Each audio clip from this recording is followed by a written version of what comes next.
welcome back into another edition of Keytime Sports. Keytime Sports right here on YouTube. Please like, comment, share, subscribe. Key City Sports on Instagram and the keyonmillions.co. It is week 9 of the college football season, and we are getting to that point in the season where college football playoff implications are at the highest point of the season. The first game that I'm going to cover is Ole Miss and the Oklahoma Sooners. Now the Ole Miss Rebels are led by Trinidad Chambliss, 104 for 166, 1,549 yards, 62.7 completion percentage, touchdown to interceptions 8-1. And here is the leading rusher for the Ole Miss Rebels, Keyvon Dowell. Here is the receiving core for the Ole Miss Rebels. Here is the kicker for the Ole Miss Rebels. Here is the defense for the Ole Miss Rebels. And here is the solo tackles for the Ole Miss Rebels as far as how many solo tackles that they've had as a defensive lineup. 455. Now let's get to the offense. Now we know what the offense can do when it comes to the Ole Miss Rebels. 37.4 points per game. Third down efficiency, 51%. Fourth down efficiency, 75%. One of the best in college football. Now, Ole Miss, they just came off of a loss. Well, a lot of people, it shouldn't have been a loss. It shouldn't have, because they were up by 8 going into the fourth quarter versus Georgia. But in my last show, you pretty much heard me say that. So if you want to see what I said about Ole Miss versus Georgia, go to my show that I did Monday. The next, and I do mean we are going to shift on over to the Oklahoma Sooners. Oklahoma Sooners, John Mateer, 133 of 245, 1,567 yards, 64.9% completion percentage, 7 touchdowns, 6 interceptions. He is very, very inconsistent when it comes to turnover interception ratio. Here is the top rushing running back for the Oklahoma Sooners, T. Blaylock. Here is the receiving core for the Oklahoma Sooners. Here is the kicker for the Sooners. And here is the defense for the Oklahoma Sooners and solo tackles this season for the Oklahoma Sooners defensive lineup is 422 tackles.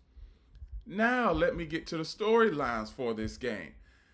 Norman, Oklahoma defensive guru Brett Venables and Ole Miss offensive wits Lane Kiffin will match up wits on Saturday in a key Southern Eastern Conference matchup showdown. Venables, Oklahoma's head coach, made his name as a defensive coordinator at Oklahoma and Clemson, helping both win national titles. He has returned calling defensive plays this season with outstanding results. Oklahoma leads the nation in total defense, sacks, tackles for loss, and opponent yards per play. The Sooners are second in points allowed, surrendering just 9.4 per contest. Kiffin, Ole Miss head coach, said it's not just talent that concerns him, as 8th-ranked Rebels 6-1, 3-1 in SEC play. Visit number 13 Oklahoma 6-1, 2-1 in conference play. They've done an amazing job, and Venables, just somehow gets the information to the guys to do a great job of playing plays. Kiffin said, they do things that are very abnormal.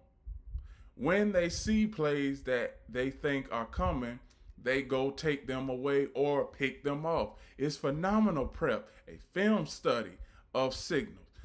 Venables said his staff prepares diligently, and understanding the other team's plays and tendencies is a part of that.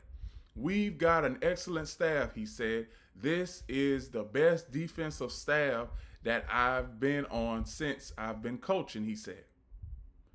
And I've been on a couple of really amazing staffs. Kiffin calls the offensive plays for Ole Miss. The Rebels have averaged 37.4 points per game and are 8th nationally with 491.9 yards per contest.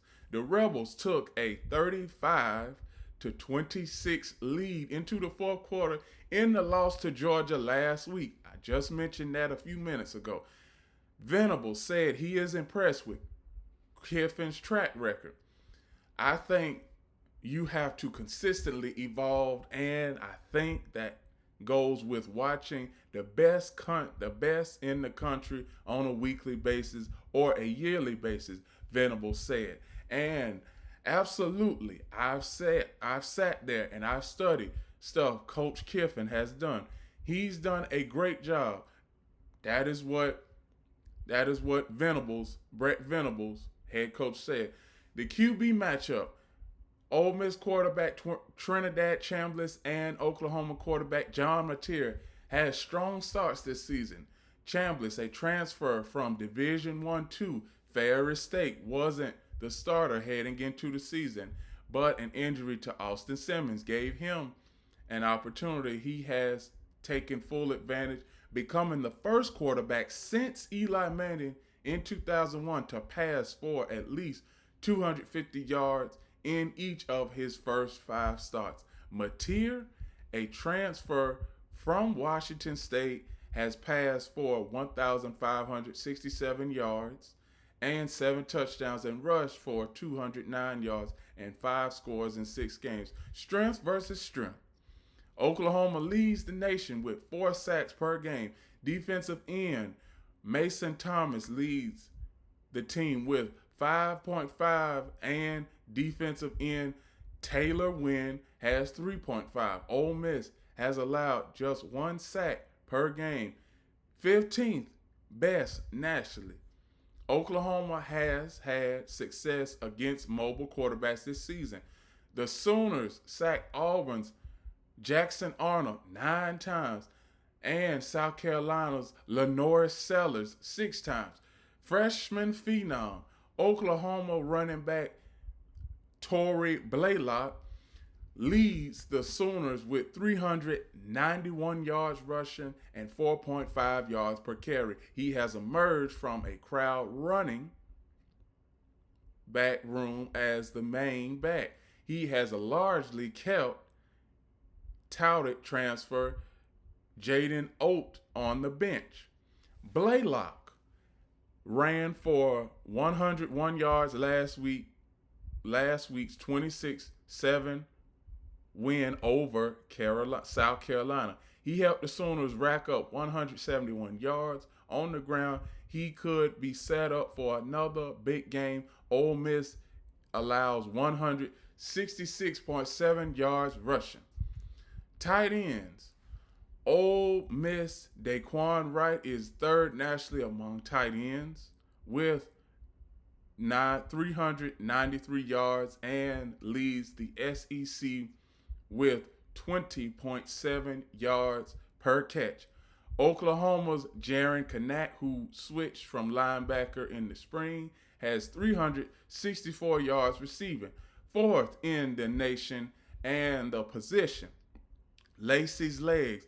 Ole Miss running back Keyvon Lacey. I've been saying this guy's name for a month now because he has been lighting it up on the field. Ole Miss running back Keyvon Lacey has 618 yards and 10 touchdowns rushing already this season, proving balance for the Rebels offense that ranks 8th nationally in passing yards per game. So now, when we get to the prediction part of this game, we see where opening up, the Oklahoma Sooners were favored in this game. It opened up at 4.5 points. I believe when it comes to the Ole Miss Rebels, their rushing attack, I'm not sure about their rushing attack. Now, this is outside of Keywan Lacey. Now, if the Ole Miss Rebels, if they get a lead, are they able to hold on to it throughout the game? I'm not necessarily sure. That is why I am going to go with the Oklahoma Sooners. I got my Boomer Sooner pick together. So Oklahoma will win this game, and I'm going to write that down. Oklahoma wins over Ole Miss. The next game I am going to cover is the Missouri Tigers versus the Vanderbilt Commodores. Brett Publer, 149 of 213, 1,617 yards, completion percentage 70%, touchdown to interceptions 11-7, 11 touchdowns, 7 interceptions. Here is the rushing attack for the Missouri Tigers. Here is the receiving core for the Missouri Tigers. Here's the kicking for the Missouri Tigers. Place kicker, field goal kicker. Defense, here's the defense for the Missouri Tigers. And the Missouri Tigers as a defense has 396 solo tackles. So now we know what the defense is like.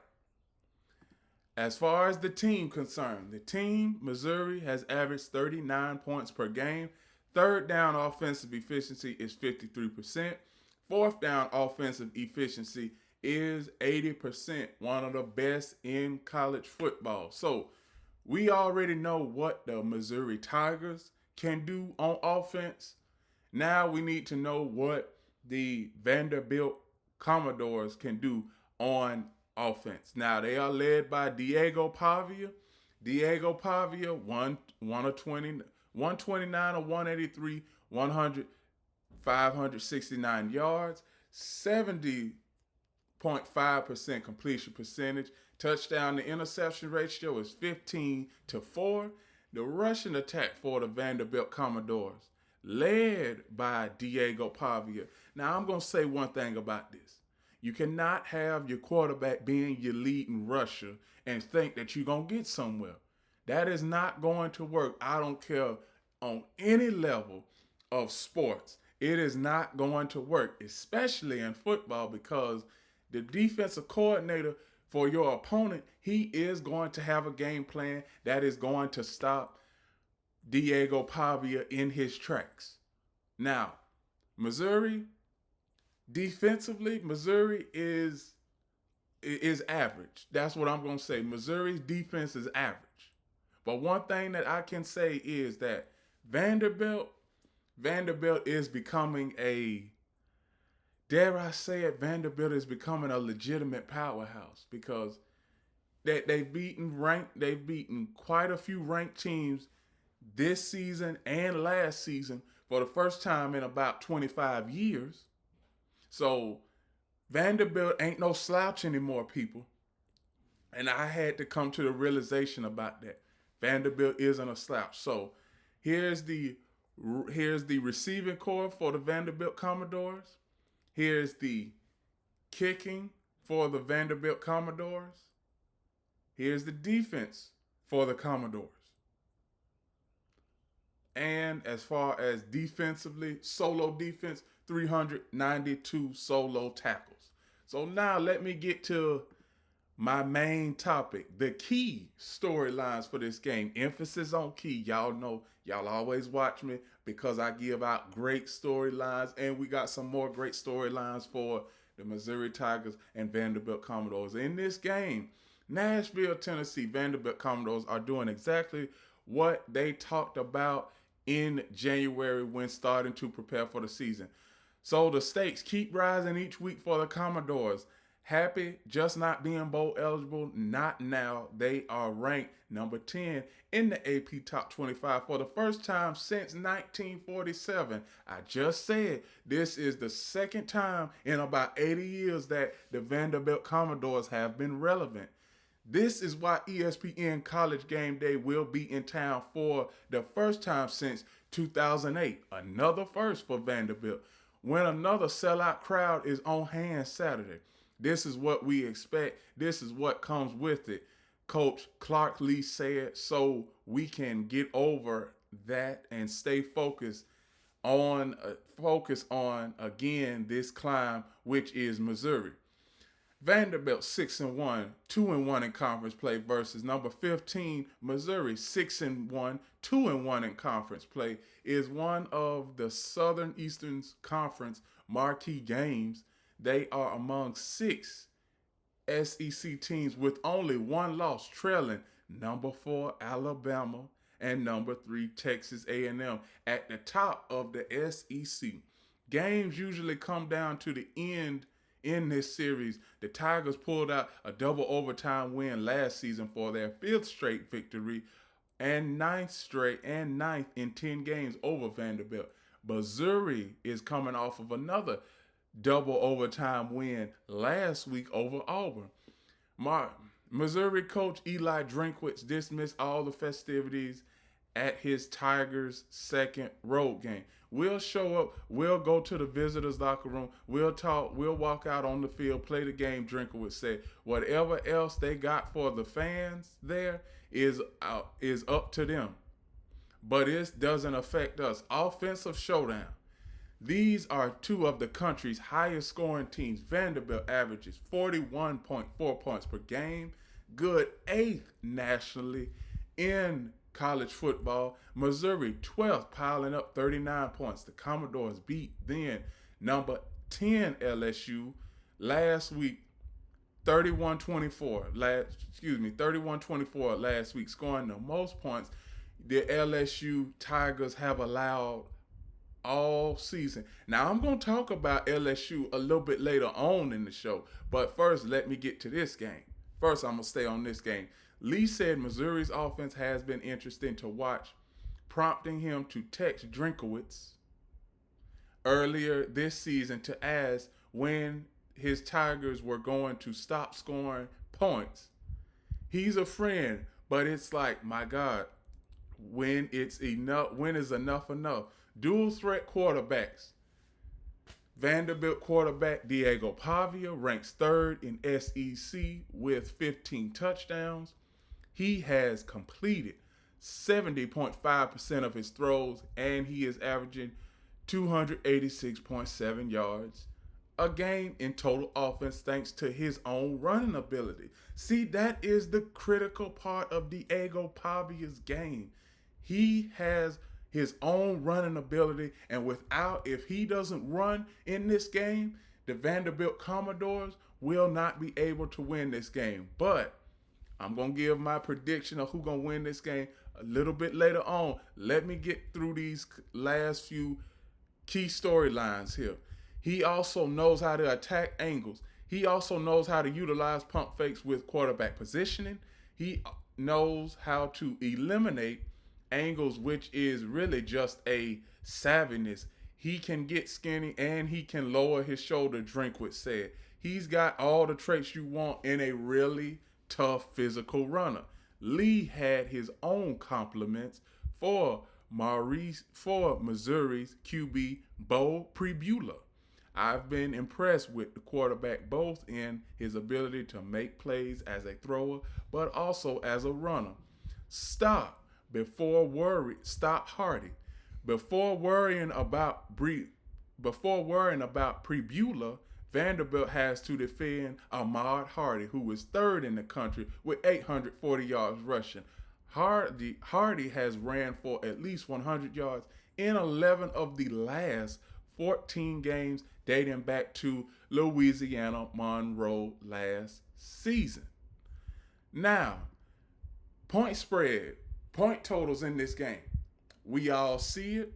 The Missouri Tigers are a 2.5 point underdog. It opened up at 2.5 points for the Vanderbilt Commodores, and I believe that Vanderbilt will win this game because Vanderbilt's defense, not Vanderbilt's, but Missouri's defense has a tough time trying to stop running quarterbacks, and Diego Pavia is one of the best running backs in college football. So I got the Vanderbilt Commodores winning this game. Now, Vanderbilt, they are already bowl eligible.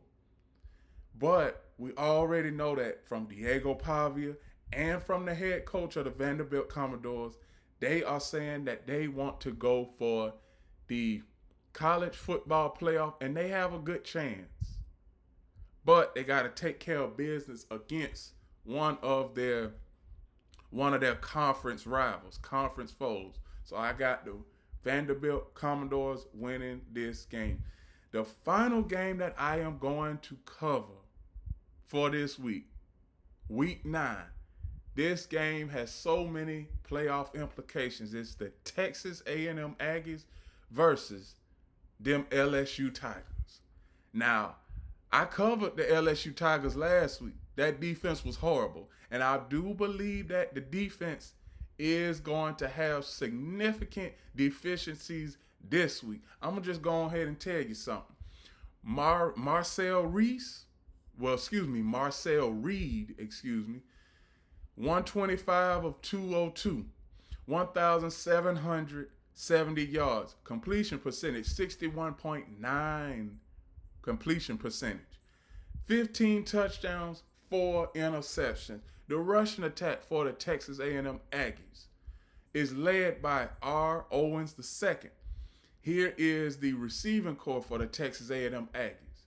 Here's the kicking for the Texas A&M Aggies. Defensively for the Texas A&M Aggies, I love what I'm seeing from Mike Elko. The Texas A&M as a whole has one of the best teams in the SEC.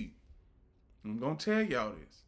SEC is up for grabs this year. It was up for grabs last year. See, this is not a typical year. When it comes to NIL, transfer portal, and all of this marketing when it comes to college football, it is not like it was 10, 15 years ago where you could just pencil teams in for a championship round. Those days are long gone. The field is anybody, and I do mean anybody can win any conference any given year. So back to Texas A&M's defense. 416 solo tackles. Now, Texas A&M's offense, they have been lighting up the scoreboard lately. Texas A&M, 36.1 points per game. Third down offensive efficiency for the Texas A&M Aggies is 39%. Now, they have to work on that. But Texas A&M, they have been blowing out teams all throughout their schedule. They haven't really been in third down situations that much. Fourth down efficiency is 66%, one of the best in college football. Now, you have all of this offense for the Texas A&M Longhorns. The Texas A&M defense is also no slouch neither. But when we get to the LSU Tigers as a team, Garrett Nussmeier, 154 out of 232 completions, 1,638 yards, and completion percentage, 66.4% completion percentage, touchdown interception ratio, 11 touchdowns to 5 interceptions. Here is the rushing attack for the LSU Tigers, led by C. Durham. He's the leading rusher. Here is the receiving corps for the LSU Tigers. Here's the kicking for the LSU Tigers. Here is that vaunted LSU defense. Sometimes that can't even, I'm going to just go ahead and say this. At times it seems like LSU's defense can't bust their way out of I'm not going to say that. But LSU's defense, sometimes they cannot break their way out of a wet paper bag because the defense cannot get off the field on third down. And I don't care how many solo tackles they have, 456 solo tackles, it's still they average. I'm going to tell y'all, LSU averages 15 missed tackles a game. Do you know how many 15? Do you know how many tackles 15 missed tackles is a game? And all of them, and I do mean all of them, have come on third down. If you tackle your opponent on third down, you automatically, in some cases, you automatically get the ball back on fourth down. That's just in case on whether the criteria of the game, if it's not a 4-down territory. If it's not 4-down territory, your opponent is not going to go for it. But for LSU Tigers, their offense, 25.9 points per game. Third down efficiency is one of the worst in college football at 42%. Fourth down offensive efficiency, one of the best in college football at 83%. But here is another thing I got to say is LSU, is Brian Kelly wearing out his welcome at LSU? Because he done been there for 4 years, almost 5 years now, and we know that everything when it came to him coming there in early 2021, I'm trying to bring championships to Baton Rouge. He's been there for 4 years, and they've never gotten to the college football playoff under his tutelage. Now, I'm going to get to these storylines for this game, and then I'm going to tell y'all where I see Brian Kelly ended up. Number 3, Texas A&M aims to end decades-long drought at number 20, LSU's Death Valley. Baton Rouge, Louisiana, unbeaten, and third-ranked Texas A&M has a chance this week to break a long cycle of losing at LSU. The Texas A&M Aggies, 7-0, 4-0 in the SEC, are off to their best start since 1994. Y'all know 1994 was a typical year for the world in general. PayPal came out. I'm pretty sure the pager came out. And I'm pretty sure that the computer just started coming into effect back in 94. And you see how much things have changed since 94. Gas was only 93 cents a gallon. And y'all know how high this gas is now. Y'all do. Which also happens to be the last time they won at Tiger Stadium. So, Texas A&M, it has been 31 years since the Texas A&M Aggies won at Tiger Stadium. If they can beat number 20 LSU 5-2, 2-2 in SEC conference play on Saturday night, it'll be another first time in a long time accomplishment this season under second-year coach Mike Elko. I like what Mike Elko is doing. He has changed that blueprint from Texas A&M because everybody knows that Texas A&M after Johnny Manziel left, Texas A&M, they were kind of average. With Jimbo Fisher, they were average, but now it seems like with Texas A&M at the fold, this is the second time in as many seasons that Mike Elko has started off the season 7-0. Can we guarantee that Texas A&M starts out 7-0 every year under Mike Elko? No, we can't, because every season is different. We can't just keep saying we want to be something. We're actually at some point gonna have to do it. Mike Elko said, I like this head coach, Mike Elko. He is not the kind of coach that just says, oh, we just going to talk about it. No, we got to go out there on the field and be about it. That is what is going to require us to win on the road. Winning SEC games on the road, beating top 10 teams. I like Mike Elko. Texas A&M beat a top 10 ranked team on the road for the first time. This is a lot of firsts. I keep reading this thing. It's a lot of firsts on here. Since 2014, when the Aggies outlasted then number 8 Notre Dame 41-40 on September 13th. Last week, 45-42 victory at Arkansas marked the Aggies' first SEC road win since 2021 season, snapping a 10-game losing streak. It's a lot of firsts on this list for the Texas A&M Aggies.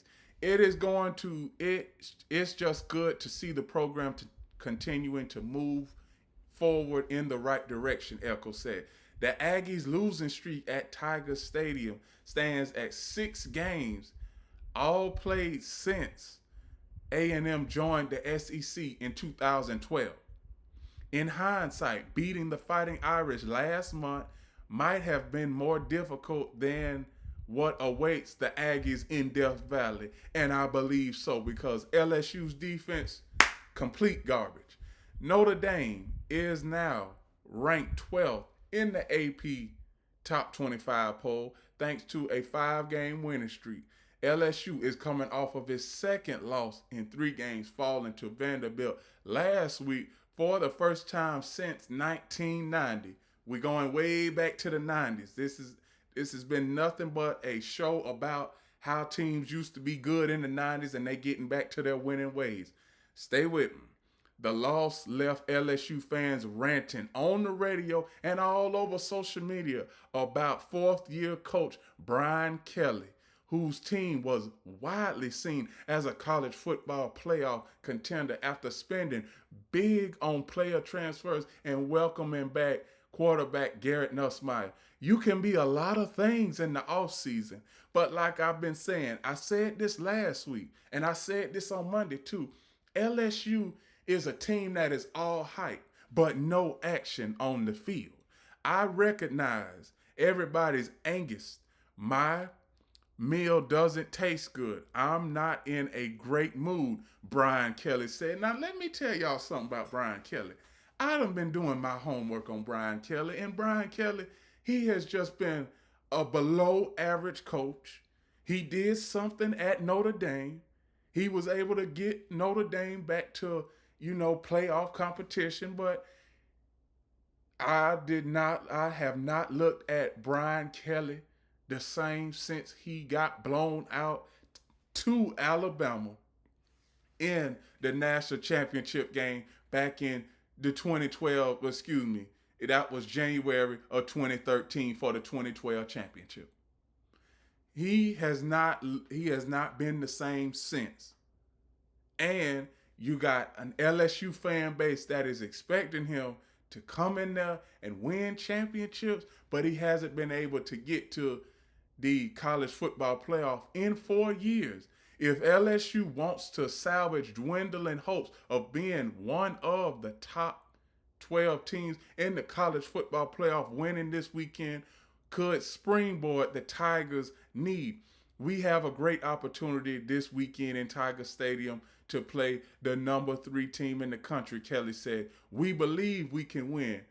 Believing you can win and going out there and dominating on the field, Brian Kelly, is different. The defense is on notice. I've been saying throughout the entirety of this show, the defense for LSU isn't how it was early in the season because they were playing group of 5 schools and you played a couple of bad SEC teams early. Elko was not pleased with team's defensive performance against Arkansas. The Aggies allowed 268 yards rushing and 527 total yards, both season highs. If I'm Mike Elko, I wouldn't be happy with that neither. I got a good defense and you're giving up over 500 yards in a game. So for the first time all season, he did not name any defensive players of the week. Good, because they didn't deserve it. If we don't fix our own issues, we can't stop nobody, Mike Elko said. That was the message that was delivered very clear to our defense. Mike Elko may be one of the best coaches in the SEC right now because he holds his players to accountability. He holds them. He has a big accountability factor for every player, no matter if you on the offense, defense, or the special teams. He wants you to be focused on your assignment, be focused on your place on the field. Safety Dalton Brooks was asked how the defense received Mike Elko's message.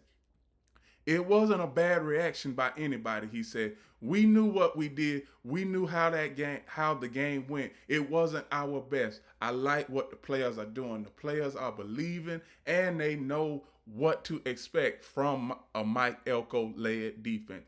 Banged up Bengals. It was unclear this week whether LSU preseason All-American linebacker Whit Weeks would be available to play against a potent A&M attack led by dynamic quarterback Marcel Reed. Weeks, who missed last week's loss at Vanderbilt with an ankle injury was listed as doubtful in a midweek injury report. Reed also might not have to contend with LSU's defense Bernard Gooden, who was listed as questionable with a shoulder injury that also sidelined him last week. Edge rusher Jamari Butler, he has an ankle, who also sat out at Vanderbilt, is probable this week. Meanwhile, LSU's left tackle Tyree Adams is expected to miss his first game this season after starting the first 7. Kelly said he expected DJ Chester, who filled in for Adams at Vanderbilt, to start this week. Chester is our most experienced guy, Kelly said.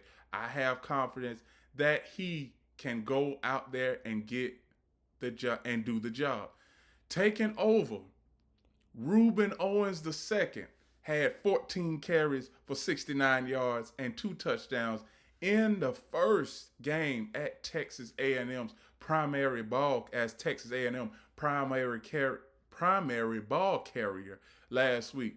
Le'Veon Moss sustained an ankle injury against Florida that sidelined him indefinitely. Owens, who had touchdown runs of 12 and 14 yards in the second half against Arkansas, has 396 yards rushing and 3 touchdowns. He's getting more and more comfortable with what we're asking him to do in the run game with the run lines and run angles, Elko said. You saw him have a big pickup in pass protection on Saturday. I just think he continues to develop every week and to be more of a complete back. Now, this is the final. These are the final minutes of this prediction show. Now, I'm going to get to the elephant in the room when it comes to Brian Kelly. Brian Kelly, he's been there for 4 years, and against unranked opponents, he is 5-10 unranked opponents, and it seems like every season we coming into the season talking about the same foolishness when it comes to Brian Kelly.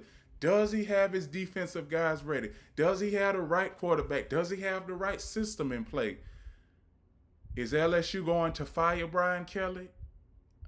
Maybe, maybe not. But Brian Kelly's buyout, LSU, do y'all have, I'm pretty sure LSU has this kind of money because LSU's tuition money is pretty much up there. LSU's buyout when it comes to Brian Kelly, currently right now, it's at $55 million. But if they keep letting him go on in another 2 years, if they still having the same problem at the end of, we're at 2025 now, if they are still having the same problems in 2027, Brian Kelly's buyout at the end of the 2027 season will be $75 million. As of right now, it's at $55 million. So, is LSU ready to pull the plug on the Brian Kelly experiment in Baton Rouge? We are going to see. Now, currently this game opened up at a 2.5 point favorite for Texas A&M. And I am going to tell you, when it comes to that LSU Tigers defense, I'm not going to bore y'all to death because y'all know me when it comes to the Tigers defense. I am very skeptical and not confident in what I see. So the Texas A&M Aggies, I got the Texas A&M Aggies winning this. Not just because they are the favorite, because they have the more complete team, and you got Garrett Nussmeier, who's been struggling the last couple of weeks, and you got defensive injuries when it comes to LSU. And let me tell you all something. LSU 5-2. If they go to 5-3, they can pretty much pack up any kind of college football playoff implications. I think that LSU, they shouldn't even be ranked for this game. But I got Texas A&M winning this game. So with that, those are my predictions for this week's college football slate. I'm going to go back and tell you all who I have in this game. For all of you who came in a little bit later in the show, Ole Miss, number 8, Ole Miss versus number 13, Oklahoma. I got the Oklahoma Sooners. I got Boomer Sooner winning that. Missouri versus Vanderbilt. Number 15, Missouri versus number 10, Vanderbilt. I got the Vanderbilt Commodores. And the last game that I just covered, number 3, Texas A&M versus number 20, LSU. Or, as I like to say, LS who? Because LSU, they don't deserve the letter U in LSU. They don't. Because when I think of LSU, I think, who is going to be able to stop who is going to be able to stop the opposing offense? The quarterback. What quarterback are we going to be able to see? Are we going to be able to see Garrett Nussmeier, who has thrown 5 touchdowns? Or are we going to see the Garrett Nussmeier who only throws 2 touchdowns and 2 interceptions? Who are we going to see on LSU's offense and defense? That's why I say LS who. So I got the Texas A&M Aggies winning this game. And that is the final for my predictions for college football week 9. Please like, comment, share, subscribe. Keytime Sports right here on YouTube. Key City Sports on Instagram. And the key on millions.co. And remember, everybody, one last thing. Remember, the key is always on time.